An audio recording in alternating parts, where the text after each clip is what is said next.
Hello, this is Morpheus Mirza with SM3 Empowerment. I am going to reprogram your thinking about failure. Give me a couple of minutes and I am going to prove to you all the things that you've thought about failure were wrong.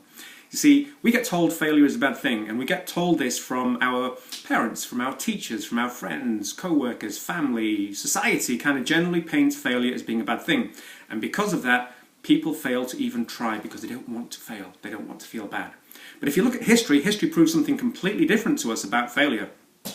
If you look at the likes of Thomas Edison, who took credit for inventing the light bulbs away from Tesla, he failed over 10,000 times. He got asked, how does it feel to have failed 10,000 times? And his answer was, we have not failed 10,000 times. We have found 10,000 ways that haven't worked, which means by the process of elimination, we are so much closer to finding out what will work. If you look at the likes of Albert Einstein, who could not speak till the age of 4, could not read till the age of 7, failed to impress his teachers, yet he's considered the father of the atomic age. If you look at the likes of Napoleon Bonaparte, who failed to impress his teachers in school in France, was 42nd out of 43, conquered the world with an army he built himself. George Washington, American hero, failed in over 2/3 of his military battles, yet went to win the Revolutionary War and changed American history forever. You will have your own people that you know in history who have failed and failed and failed until they have succeeded. Here is a phrase I would like for you to tattoo into your mind. Only when you consider failure as final will you finally be a failure. I'll repeat that. Only when you consider failure as final will you finally be a failure. See, the failure cycle has 4 stages. Whichever aspect of your life that may be, whether you are wanting to start a new hobby, a new relationship, a new career, whatever it may be, the first thing we'll always do is we'll get excited. We'll get excited about our future and our outcomes. But then we'll get to stage 2, which when we realize the line is not as smooth as we thought it was going to be, we start taking avoidance behavior, which is stage 2, where we delay, defer and put off the actions that we know we need to be taking, but we're just not doing it. We kind of put other things ahead of it. I'll just do this first mentality. Then this third stage, the advanced student goes to the third stage, which is making excuses. Now, can you imagine the excuses that you have used in your life, or that you are still using, that's stopping you from being, doing and having the kind of lifestyle that you want? Understand, the excuses that you give fool nobody. The excuses are the things that stop you from progressing.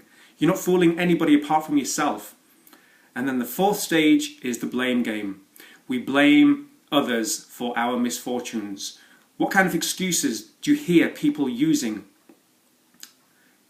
They are varied. What kind of things do people blame? Well, we blame the government. We blame the economy. We blame the recession. We blame our parents, our friends, the traffic for us being late. We will find everything and anything to blame. That finger of blame is pointing.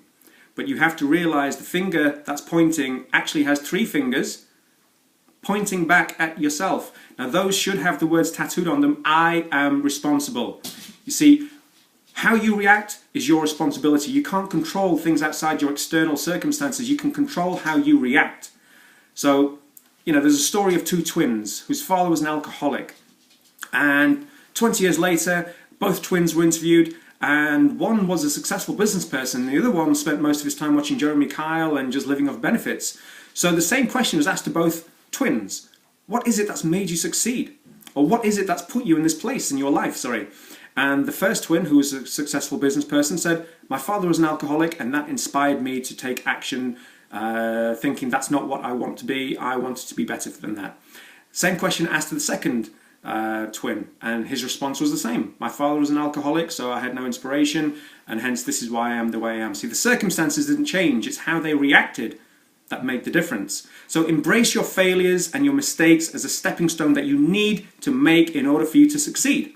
See, when we were learning to walk and talk as babies, we may have fallen 100 times, but we got back up 101 times. Use the same mentality now as adults. Whenever you fail, just understand it's part of the process. You're going to fail, you're going to fail, you're going to continue moving forward until you succeed.